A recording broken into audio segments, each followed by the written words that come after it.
시청자 여러분 안녕하십니까? 시청자 여러분 반갑습니다.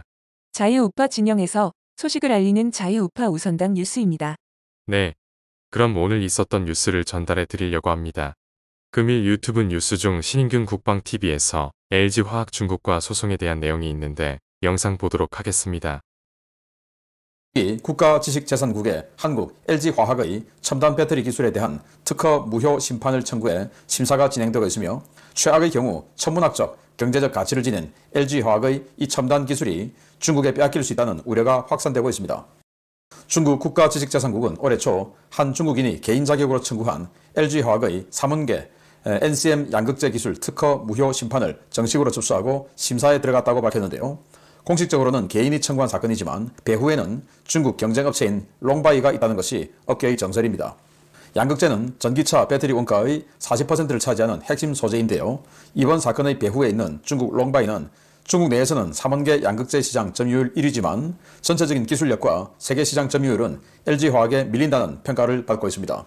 롱바이는 LG화학의 양극재 배터리 기술 특허를 침해해 모방 제품을 개발했는데요.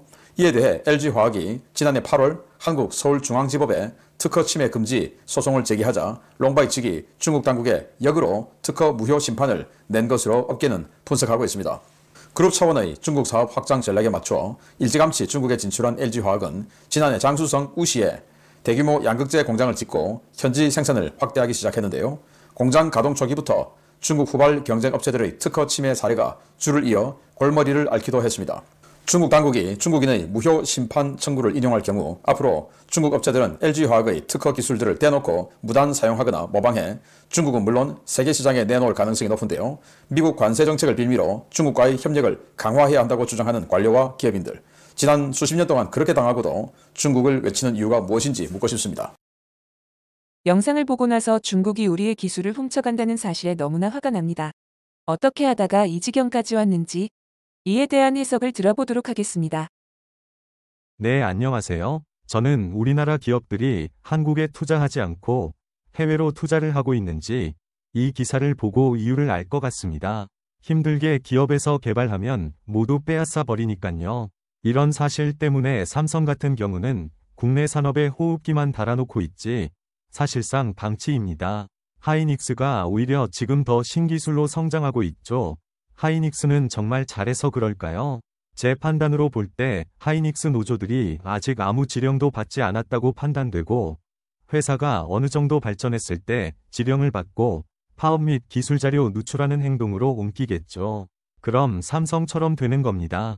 현대 같은 경우는 해외로 투자를 나섰습니다. 철강 산업이 어려운데도 현대제철은 무리한 임금 인상과 파업을 하고 있고 현대차 같은 경우는 노조 평균 기본금이 10.5만 원, 미국은 5.5만 원인데 미국에서 생산하는 것이 훨씬 효율적이라 판단하여 해외 투자를 선택했다고 판단합니다. 이처럼 한국은 자원이 없는 나라이고 한국에서 벌어오는 돈은 기업들이 벌어오는 구조입니다. 오늘의 LG의 기술력이 중국에서 허가 없이 함부로 쓰이고 있고 그에 대한 기업 보호를 하지 못하는 것에 대한민국 국민으로 매우 분노를 느낍니다. 어떡하다가 이렇게까지 왔는지 정말 화가 납니다. 우리 애국 시민들은 대한민국의 기업을 보호해야 합니다. 어떻게 보호하겠습니까? 이 반기업 정치를 하는 민주당을 해체시키고 친미 보수 정권과 협력으로 기업들을 살릴 수 있는 한국 보수 정권을 지지하고 투표로 옮겨야 합니다. 그리고 빨리 산업 스파이 간첩법을 만들어야 합니다. 한국 기술을 빼앗가는 자는 어느 누구건 강력 처벌해야 합니다. 또한 기업들도 대한민국 국민에게 갑질을 하지 말아야 합니다. 기업의 극대화 이득을 생각하는 오너들 때문에 대한민국 노동자가 보호를 받지 못하고 무리한 근무에 적은 돈을 주어지게 된다면 거기에 보호를 받지 못한 국민들은 누구에게 하소연하겠습니까? 말로만 노동자를 보호한다는 민주당에게 호소합니다. 민주당이 집권하면 어떻게 됩니까? 기업을 아예 통째로 날려버리는 게 저들의 목적입니다. 한국이 앞으로 잘 살 수 있는 방법은 대한민국 국민과 기업과 조화입니다. 한국 기업을 위해 열심히 일하는 노동자와 한국 국민들에게 노동에 대한 정당한 대가를 주는 기업. 이 둘이 조화를 이루어야 한국은 발전합니다. 이상 말씀 줄이겠습니다.